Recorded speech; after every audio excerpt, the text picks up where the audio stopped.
ஆனா C Joseph Vijay எனும் நான்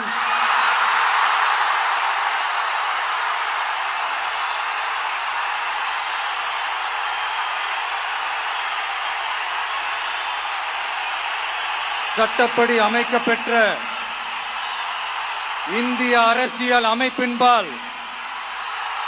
உண்மையான நம்பிக்கையும் மாறா பற்றும் கொண்டிருப்பேன் என்றும்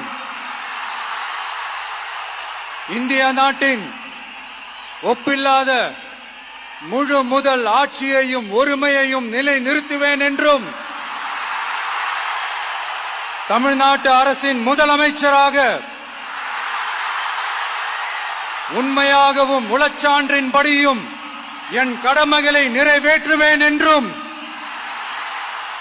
அரசியல் அமைப்பிற்கும் சட்டத்திற்கும் இணங்க அச்சமும் ஒருதலை சார்பும் இன்றி விருப்பு வெறுப்பை விலக்கி பலதரப்பட்ட மக்கள் அனைவருக்கும் நேர்மையானதை செய்வேன் என்றும் ஆண்டவன் மீது ஆணையிட்டு உறுதிமொழிகிறேன்.